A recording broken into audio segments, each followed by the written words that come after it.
Everyone, আমরা শুরু করছি biology model question set 6 biology model question set 6-এর WBH টেস্ট পেপারের VSAQ and SAQ 1 type question, অর্থাৎ 1 মার্ক এবং 2 মার্কের যে কোশ্চেনগুলো আছে। এখানে আমরা সব প্রথমে যে কোশ্চেনটা দেখতে পাচ্ছি 1 মার্কের কোশ্চেনগুলোতে, যেসব কর্পাস লিউটিয়াম কি। যদি কারো মাসিক চক্র করা থাকে এবং সেই সঙ্গে সঙ্গে ডিম্বাণুর যে গঠন বা পরিণতি, সেই পরিণতি যদি জানা থাকে, তাহলে সে খুব ভালোভাবে জানবে যে স্যার কর্পাস লিউটিয়াম কি। আমরা জানি স্যার কি হচ্ছে না, সব প্রথমে যখন একটা কন্যা সন্তান ভ্রূণ অবস্থায় থাকে, তার মধ্যে কি হচ্ছে অসংখ্য আদি ডিম্বাণু উপস্থিত থাকে। তারপর সেটা যখন কি হচ্ছে ভ্রূণ অবস্থাতেই বৃদ্ধিপ্রাপ্ত হয়ে স্যার এরকম আদি ডিম্বাণুগুলো কি হচ্ছে স্পিন্ডেল কোষ দ্বারা চারিদিকে আবদ্ধ হয়, দিয়ে এটা কি গঠন করে, প্রাইমর্ডিয়াল ফলিকল গঠন করে।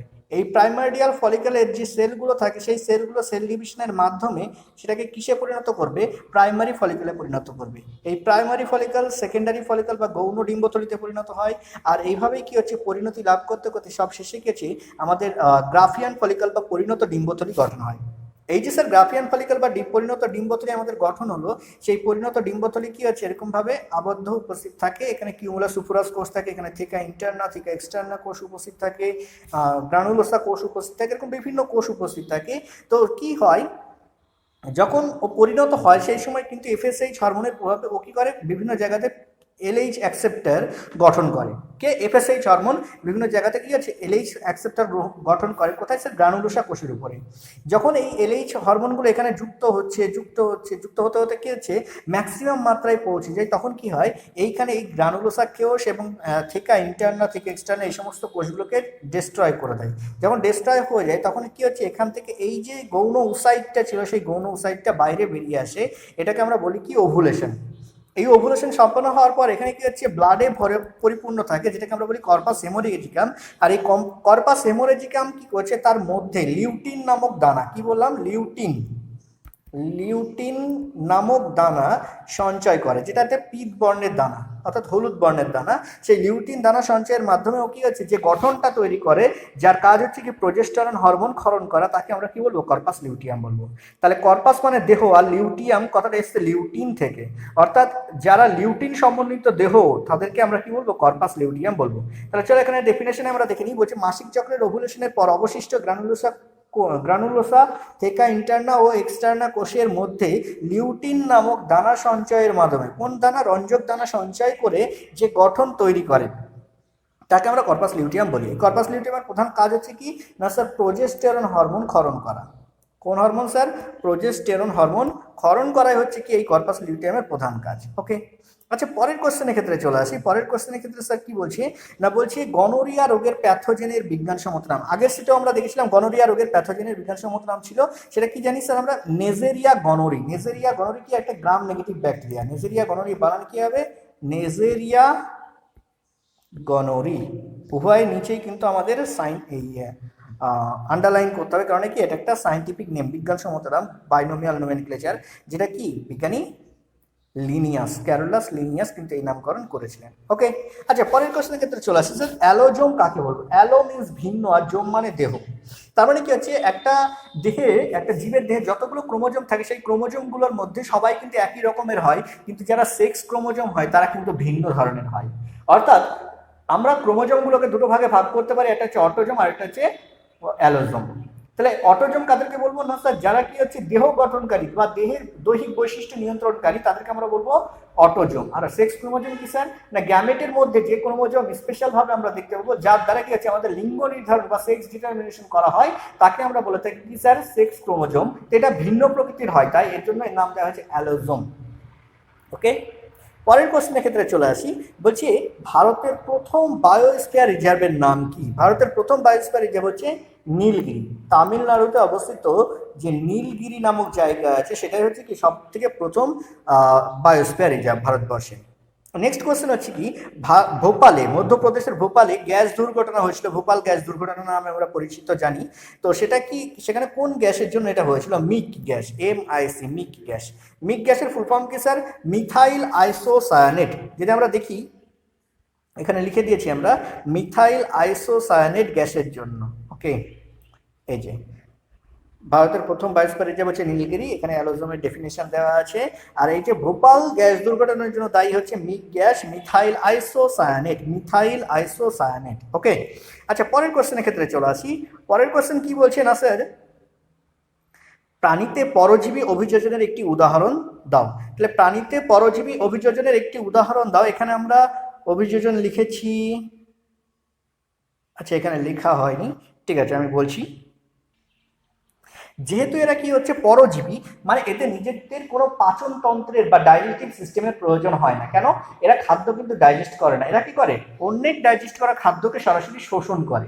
তাই এদের কি হচ্ছে পাচন তন্ত্র বা ডাইজেস্টিভ সিস্টেমের কোনো প্রয়োজন নেই। তাহলে এদের প্রথম যেটা অভিযোজন আমরা বলতে পারি যে এদের পাচন তন্ত্রের কোনো প্রয়োজন নেই বা পাচন তন্ত্র এদের দেহে অনুপস্থিত। কারণ কি না স্যার, এরা যেহেতু পরজীবী তাই অন্যের দেহ থেকে সরাসরি পুষ্টি গ্রহণ করে, এদেরকে পাচন করার কোনো প্রয়োজন হয় না। সেকেন্ড কি হচ্ছে না স্যার, এই যে শোষণ করবে অন্য দেহ থেকে, তার জন্য কি হচ্ছে স্যার সেখানে চোষক অঙ্গের উপস্থিতি প্রয়োজন। তাহলে অন্য দেহ থেকে পুষ্টি শোষণের জন্য চোষক অঙ্গের উপস্থিতি প্রয়োজন। তাহলে 2 নম্বর হচ্ছে কি এদের স্যার চোষক অঙ্গ আমরা দেখতে পাবো। আর 3 নম্বর হচ্ছে স্যার এরা কখনো কোনো জীবদেহ ছাড়া বাঁচতে পারবে না, এরা কিন্তু কোনো অন্য জীবদেহ ছাড়া কিন্তু এরা বাঁচতে পারবে না বা এদের জীবনচক্র সম্পূর্ণ হবে না, ওই জন্য স্যার এরা কি হচ্ছে পরজীবী। তাহলে এই পয়েন্টগুলো আমরা দেখতে পেলাম। এছাড়াও আরো অন্যান্য পয়েন্ট আছে, কিন্তু আমরা এই কটাকেই প্রধান পয়েন্ট হিসেবে এখানে বর্ণনা করলাম। ওকে, তাহলে এই হলো প্রাণীতে পরজীবী অভিযোজনের একটি উদাহরণ। আচ্ছা চলো পরের কোশ্চেনের ক্ষেত্রে দেখি, পরের কোশ্চেন কি বলছে না স্যার। আচ্ছা এখানে যে 4টে কোশ্চেন আমাদের ছিল সেই 4টে কোশ্চেন সলভ হয়ে গেছে। এবার হচ্ছে 2 মার্কের যে কোশ্চেনগুলো আছে, সব প্রথম কোশ্চেন আছে কি স্যার ফেব্রাইল পারঅক্সিজম কি। খুবই ইম্পর্টেন্ট একটা কোশ্চেন এবং এটা খুব দারুণ মজার কোশ্চেন। ফেব্রাইল পারঅক্সিজম কোথায় দেখা যায় বলছি কি না, ম্যালেরিয়া রোগের ক্ষেত্রে। ম্যালেরিয়া রোগীর ক্ষেত্রে আমরা কিন্তু এই ফেব্রাইল পারঅক্সিজম দেখতে পাবো। ফেব্রাইল পারঅক্সিজম কি, আমরা জানি ম্যালেরিয়া রোগীর ক্ষেত্রে কি হয়, প্রথমে কি হচ্ছে খুব কাঁপুনি দিয়ে জ্বর আসে, তাহলে এটাকে কি বলা হয় শীত দশা, তাই না? কাঁপুনি দিয়ে জ্বর আসে, জ্বর যখন এসে গেল তখন জ্বরের তাপমাত্রা কি হয় খুব বেশি হয়, তাই এটাকে কি বলা হয় গরম দশা। এটাকে কি বলা হয় গরম দশা। তাহলে প্রথমে হচ্ছে শীত দশা, তারপরে হচ্ছে গরম দশা বা উত্তপ্ত দশা, এটাকে আমরা উত্তপ্ত দশাও বলতে পারি। যে দশাতে কি হচ্ছে তাপমাত্রা প্রায় 104 ডিগ্রি ফারেনহাইট হয়ে যায়, 104 ডিগ্রি ফারেনহাইট বা তারও বেশি হয়ে যেতে পারে। তো বলছে খুবই গরম বা খুবই উত্তপ্ত অবস্থায় কি হচ্ছে এটা তাপমাত্রা থাকে। এরপরে কি হচ্ছে একটা সময় পরে গিয়ে সেখানে ঘাম দিয়ে জ্বর ছেড়ে যায়, যেটাকে আমরা বলি ঘাম দশা বা ঘর্ম দশা। তাহলে যে কোনো ম্যালেরিয়া রোগীর ক্ষেত্রে এই 3টি দশা কিন্তু আমরা দেখতে পাবো।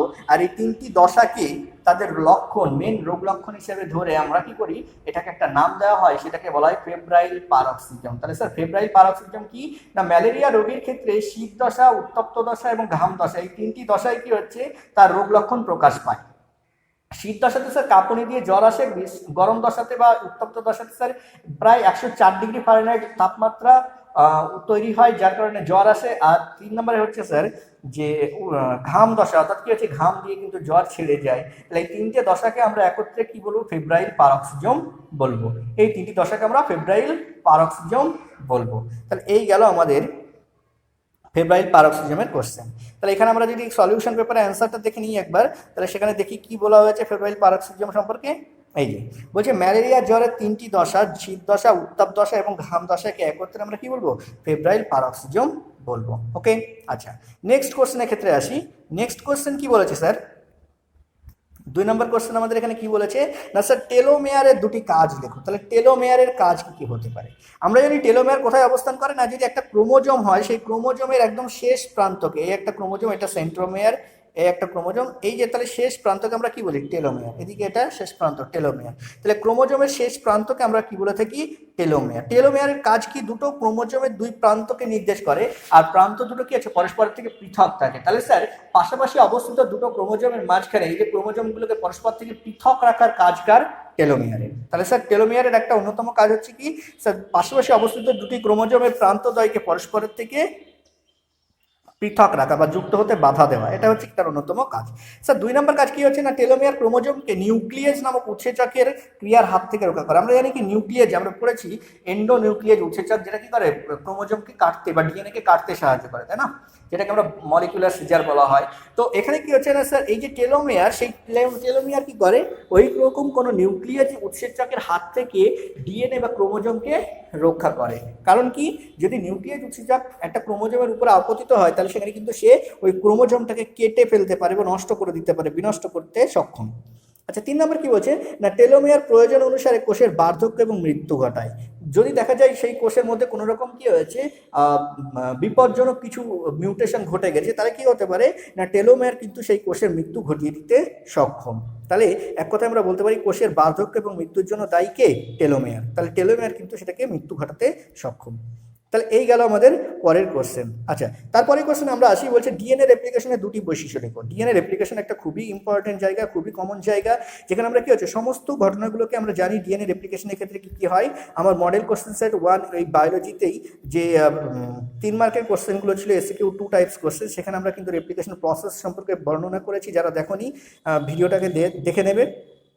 ওকে, আচ্ছা, এখানে আমরা যেটা কোশ্চেন আমরা বললাম ডিএনএ রেপ্লিকেশনের স্যার দুটি বৈশিষ্ট্য। ডিএনএ রেপ্লিকেশনের বৈশিষ্ট্য কি, 1 নম্বর বৈশিষ্ট্য হচ্ছে কি, ডিএনএ রেপ্লিকেশন স্যার একটা সেমি কনজারভেটিভ পদ্ধতিতে হয়। সেমি কনজারভেটিভ পদ্ধতি আগের ভিডিওতে আমি বর্ণনা করেছিলাম যে স্যার এখানে কি হচ্ছে না, এ একটা ডিএনএ পরস্পরের সঙ্গে কি আছে এরকমভাবে স্যার যুক্ত ছিল, কিন্তু যখনই স্যার রিপ্লিকেশনের সময় কি হবে স্যার, এই তন্ত্রী দুটো পরস্পরের থেকে পৃথক হয়ে যাবে। এই তন্ত্রীগুলো স্যার পরস্পরের থেকে পৃথক হয়ে যাবে। তো এই একটা তন্ত্রী আর কি হবে স্যার, এই তন্ত্রীগুলো পরস্পর নতুন নতুন তন্ত্রী গঠন করবে। তাহলে এ একটা তন্ত্রী গঠন করলো আর এ একটা স্যার তন্ত্রী কাটা অবস্থায় গঠন করবে, যেটা স্যার পরবর্তীতে কি হবে এর সঙ্গে যুক্ত হয়ে যাবে, দিয়ে একটা তন্ত্রী গঠন করবে। স্যার এই তন্ত্রীগুলো পরস্পরের সঙ্গে একটা বন্ডের মাধ্যমে যুক্ত থাকবে। তাহলে এই যে পদ্ধতি স্যার, প্রথমে ছিল লাল দুটো একসঙ্গে, তারপরে সেই লাল দুটো পৃথক হয়ে গিয়ে সেখানে বেগুনি কালারের বা ব্লু কালারের যে তন্ত্রী সেটা গঠন করলো, আর তারপর সেখানে কি হচ্ছে পরস্পরের সঙ্গে তারা যুক্ত হয়ে গেল। তাহলে স্যার এই যে ঘটনাটা, এটাকেই বলা হয় কি সেমি কনজারভেটিভ পদ্ধতি। আচ্ছা স্যার, পরের কোশ্চেনের ক্ষেত্রে চলে আসি। পরের বৈশিষ্ট্যের দিকে যাই। বলছে ডিএনএ প্রতিলিপিকরণ একটি নির্দিষ্ট মেরুতে শুরু হয়, যাকে আমরা কি বলি, অরি বলি। তাহলে কি হচ্ছে, নির্দিষ্ট বিন্দুতে শুরু হবে। আমরা জানি ডিএনএ রেপ্লিকেশনের সময় একটা রেপ্লিকেশন ফর্ক তৈরি হয়, এরকম একটা ডিএনএ রেপ্লিকেশন ফর্ক তৈরি হয়, এগুলো যুক্ত থাকে। এই অংশে কিন্তু প্রথম বিচ্ছিন্নতা হয়, আর এখান থেকে কি হচ্ছে রেপ্লিকেশন শুরু হয়। তাহলে স্যার এই যে অংশ থেকে আমাদের রেপ্লিকেশন শুরু হচ্ছে সেটাকে আমরা কি বলছি স্যার, অরি বলছি। তাহলে ডিএনএ রেপ্লিকেশন একটা নির্দিষ্ট বিন্দুতে শুরু হয়, যাকে আমরা কি বলি, অরি বা অরিজিন বলা হয়। বলছে অরি থেকে প্রতিলিপিকরণ একদিকে বা উভয় দিকে। তাহলে এই যে এখানে আমরা যেটা দেখেছি একদিকে হচ্ছে, মেবি এটা এরকম হতে পারে এই দিক থেকেও কিন্তু ডিএনএ রেপ্লিকেশন হচ্ছে এরকম ভাবে, এটা সেপারেট হয়ে গেছে, এখান থেকে তৈরি হচ্ছে। তাহলে অরি থেকে উভয় দিকে অথবা একদিকে কি হচ্ছে ডিএনএ রেপ্লিকেশন সম্পন্ন হবে। পরে কি বলছে না, জনিত্রী ডিএনএ এর উভয় তন্ত্রীতে নিউক্লিওটাইড মনোমারগুলি সর্বদা 5 প্রাইম থেকে 3 প্রাইম প্রান্তের দিকে যুক্ত হবে। তাহলে নিউক্লিওটাইড যেগুলো যুক্ত হবে সেই নিউক্লিওটাইডগুলো কিন্তু 5 প্রাইম থেকে 3 প্রাইম প্রান্তের দিকেই যুক্ত হবে, কিন্তু সংশ্লেষ কিন্তু আমাদের 5 প্রাইম থেকে 3 প্রাইম অথবা 3 প্রাইম থেকে 5 প্রাইম দুই দিকেই হতে পারে, কিন্তু নিউক্লিওটাইড যুক্ত হবে যেটা, সেটা কিন্তু 5 প্রাইম থেকে 3 প্রাইমের অভিমুখেই যুক্ত হবে, অন্য কোনো দিকে নয়। ওকে, আচ্ছা, পরের কোশ্চেনের ক্ষেত্রে আমরা যদি দেখি, পরের বৈশিষ্ট্যের ক্ষেত্রে যদি আমরা দেখি, তাহলে সেখানে আমরা কি দেখতে পাবো না স্যার, 5 নম্বর বৈশিষ্ট্য যেটা, ডিএনএ এর প্রতিলিপিকরণ একটিতে নিরবিচ্ছিন্নভাবে আর অপরটিতে বিচ্ছিন্নভাবে সম্পন্ন হয়। তাহলে যেটিতে নিরবিচ্ছিন্নভাবে সম্পন্ন হয় আমরা জানি সেটাকে লিডিং স্ট্র্যান্ড বলা হয়, সেটাকে কি বলা হয়, লিডিং স্ট্র্যান্ড বলা হয়। আর যেটিতে কি হচ্ছে স্যার বিচ্ছিন্নভাবে সম্পন্ন হয় সেটাকে আমরা কি বলি, ল্যাগিং স্ট্র্যান্ড বলা হয়। ওকে, তাহলে এই গেল কোশ্চেন। পরের কোশ্চেনের দিকে যদি যাই, বলছে এপিডিডাইমিসের কাজ বর্ণনা করো, দুটি কাজ বর্ণনা করো। তাহলে এপিডিডাইমিস কোথায় অবস্থান করে না স্যার, আমরা জানি যে একটা শুক্রাশয়ের গঠন যদি দেখা হয়, এই স্যার শুক্রাশয়ের গঠন, সেখানে স্যার শুক্রাশয়ের মধ্যে কি আছে, রেটিটেস্টিস অবস্থান করে। সেই রেটিটেস্টিসগুলো পরস্পরের সঙ্গে মিশ্রিত হয়ে কি হচ্ছে স্যার, ভাষা ইফারেন্সিয়া রূপে নির্গত হয়। এই স্যার ভাষা ইফারেন্সিয়াগুলো পরস্পরের সঙ্গে পেঁচিয়ে স্যার শুক্রাশয়ের চারিপাশে কি হচ্ছে এরকম একটা গঠন তৈরি করে, যেটাকে আমরা কি বলি স্যার, এপিডিডাইমিস। স্যার এই এপিডিডাইমিস থেকে ভাস ডিফারেন্স স্যার কি হচ্ছে নির্গত হয়ে সেটা কোথায় যায়, উদরগহ্বরে প্রবেশ করে। তাহলে স্যার এই যে এপিডিডাইমিস, সেই এপিডিডাইমিসের কাজ আমাকে বলতে বলছে। এর প্রথম কাজ হচ্ছে কি না, টেস্টিস বা শুক্রাশয় থেকে কি হচ্ছে স্যার, শুক্রাণুগুলোকে সংগ্রহ করে সঞ্চয় করা। তাহলে স্যার টেস্টিস থেকে বা শুক্রাশয় থেকে শুক্রাণুগুলোকে সংগ্রহ করে সেগুলো স্যার এই এপিডিডাইমিসের মধ্যে সঞ্চয় করে রাখা হচ্ছে এর প্রথম কাজ। দ্বিতীয় কাজ হচ্ছে কি স্যার, ওইখানে শুক্রাণুকে সঞ্চয় করে রাখার সময় তাকে পুষ্টি প্রদান করা। পুষ্টি প্রদানের মাধ্যমে কি করবে স্যার না, ওই যে ফ্ল্যাজেলা, আমরা জানি কি শুক্রাশয় থেকে যে স্পার্মগুলো উৎপন্ন হয় সেই স্পার্মগুলো বা শুক্রাণুগুলো কিন্তু তাদের যে পুচ্ছ বা ফ্ল্যাজেলা সেই ফ্ল্যাজেলার কিন্তু মুভমেন্ট করতে পারে না, কিন্তু যখন এপিডিডাইমিসের পর সে কিন্তু সেই পুচ্ছ সঞ্চালনে সক্ষম হয়। তাহলে স্যার এই যে পুচ্ছ সঞ্চালনে সক্ষম হচ্ছে কোথায়? এপিডিডাইমিসের পর। তাহলে এপিডিডাইমিসে কিন্তু সেই ক্ষমতা লাভ করে। ওকে, আচ্ছা, পরের কোশ্চেনে বলছে হার্কোগ্যামি এবং ক্লিস্টোগ্যামি কি? তাহলে হার্কোগ্যামি কি এর ডেফিনেশন যদি দেখি, হার্কোগ্যামি কথার অর্থ হচ্ছে বিষমতা। বিষমতা, বিষমতা মানে কি স্যার? বিভিন্ন কারণে কি হচ্ছে, আমরা স্বপরাগযোগের কারণ কি জানি না, যদি পুংকেশর চক্র এবং গর্ভকেশর চক্র একই সঙ্গে পরিণত হয় তবেই কিন্তু স্যার সেখানে স্বপরাগযোগ সম্ভাবনা থাকে। কিন্তু যদি তারা একই সঙ্গে পরিণত হলো, তাদের যদি হাইট আলাদা আলাদা হয়, তার মানে কি স্যার দেখা যাচ্ছে কি কোনো একটা ফুলের ক্ষেত্রে স্যার গর্ভাশয় হচ্ছে এরকম হাইটের আছে, আর এর পাশ থেকে স্যার আমাদের কি হচ্ছে পুংকেশর চক্র সেটা স্যার অনেক উপরে অবস্থান করছে, বা উল্টো যে কি হচ্ছে স্যার গর্ভাশয় অনেক উপরে অবস্থান করছে আর স্যার শুক্রাশয় কি হচ্ছে খুবই ছোট হাইটের, ফলে কি হচ্ছে এখান থেকে স্যার শুক্রাশয় বলছি সরি পুংকেশর, পুংকেশর থেকে স্যার যে পরাগধানী সেই পরাগধানী থেকে কখনোই কিন্তু পরাগ রেণুগুলো এই পরাগ গর্ভমুণ্ডের উপরে আপতিত হতে পারে না। তাহলে দুটো ঘটনা হতে পারে, এক হতে পারে কি যে পরাগধানীর যে উচ্চতা সেটা খুব বেশি, অথবা গর্ভমুণ্ডের উচ্চতাটা খুব বেশি, ফলে কি হবে তারা কিন্তু বিষম রূপতার জন্য কিন্তু মিশবে না। আবার এমন হতে পারে যে গর্ভমুণ্ড এক জায়গাতে অবস্থান করছে আর কি হচ্ছে অনেক দূর দিয়ে কিন্তু আমার পরাগধানী, তাহলে কি হচ্ছে দূরত্ব অনেক বেশি হওয়ার কারণে সেখানে কিন্তু স্বপরাগযোগের সম্ভাবনা কমে যায়। তাহলে এই ঘটনাগুলোকে বলা হয় কি স্যার হার্কোগ্যামি বা বিষম রূপতা। তাহলে এখানে কি বলছে স্যার আমাদের ডেফিনেশনে বলছে কিছু কিছু উভলিঙ্গ ফুলের ক্ষেত্রে, তাহলে কিছু কিছু ফুল উভলিঙ্গ হওয়া সত্ত্বেও তাদের কি হচ্ছে না স্যার পুংকেশর ও গর্ভকেশরের গঠনগত প্রতিবন্ধকতার জন্য, গঠনগত প্রতিবন্ধকতা, একজন বেশি উঁচু একজন কম উঁচু, একজন কি হচ্ছে অনেক দূরে অবস্থান করছে, একজন কি হচ্ছে পরস্পর থেকে দূরে অবস্থান করছে, তার জন্য স্যার একটা হতে পারে। তাহলে স্যার এই যে বিভিন্ন রকম প্রতিবন্ধকতার জন্য স্বপরাগযোগের পরিবর্তে সেখানে কি হচ্ছে উত্তর পরাগযোগ ঘটে। এই যে অভিযোজনটা ইতর পরাগযোজনের জন্য এর যে অভিযোজন সেই অভিযোজনটাকে আমরা কি বলি স্যার হার্কোগ্যামি বলা হয়। আচ্ছা স্যার ক্লিস্টোগ্যামি কি? ক্লিস্টোগ্যামি হচ্ছে স্যার ক্লিস্টোস কথা থেকে এসছে, ক্লিস্টোগ্যামি কথাটা স্যার কথা থেকে এসছে ক্লিস্টোস, আরেকটা স্যার গ্যামোস, গ্যামোস। ক্লিস্টোস মানে কি স্যার ক্লোজ, ক্লিস্টোস মানে স্যার ক্লোজ মানে বন্ধ হওয়া, আর গ্যামোস মানে কি স্যার মিলিত হওয়া, গ্যামোস মানে স্যার মিলিত হওয়া। তাহলে স্যার বন্ধ অবস্থায় মিলন যদি ঘটে তখন সেটাকে বলবো কি ক্লিস্টোগ্যামি। তার মানে কি স্যার ক্লিস্টোগ্যামি হচ্ছে আমরা জানি পরাগযোগের একটা প্রকারভেদ। তাহলে যদি ফুলের বন্ধ অবস্থায় বা কুড়ি অবস্থায় বা সম্পূর্ণরূপে প্রস্ফুটিত হওয়ার আগে যদি কোনোভাবে পরাগযোগ সম্পন্ন হয় তখন সেটাকে আমরা কি বলবো ক্লিস্টোগ্যামি। তাহলে কি বলছে যখন কতকগুলো উভলিঙ্গ ফুলের বন্ধ অবস্থায় বা সম্পূর্ণরূপে ফুল ফোটার পূর্বেই স্বপরাগযোগ সম্পন্ন হয় তখন তাকে আমরা কি বলবো ক্লিস্টোগ্যামি বা অনুন্মিলন বলবো। পরের কোশ্চেনের দিকে যদি আমরা আসি সেখানে বলছে ফান্ডামেন্টাল নিচ এবং রিয়ালাইজড নিচ কি? ফান্ডামেন্টাল নিচ কি? ফান্ডামেন্টাল মানে কি আমরা জানি একদম বেসিক, যেটা একদম শুরুতে, অর্থাৎ যখন কি হচ্ছে কোনো একটা জীবগোষ্ঠী কোনো একটা স্থানে তৈরি হচ্ছে, একটা ভৌগোলিক অঞ্চলে তৈরি হচ্ছে, সেখানে কিন্তু কোনো রকম প্রতিবন্ধকতা নেই, কেবলমাত্র সেই জীব প্রজাতিটি সেখানে অবস্থান করছে। তাহলে কোনো জীব তার বসবাসের জন্য যে জায়গাটা পাচ্ছে যেখানে কোনো রকম প্রতিবন্ধকতা নেই সেখানে সেই মাত্র একাই রাজ করছে, সে একাই কেবলমাত্র সেখানে রাজ করছে, তাহলে সেই যে জায়গাটা জুড়ে বিস্তীর্ণ অবস্থান করতে পারে বা নিচ গঠন করতে পারে স্যার সেই নিচটাকে আমরা কি বলবো তার ফান্ডামেন্টাল নিচ বলবো। তাহলে স্যার ফান্ডামেন্টাল নিচ কি?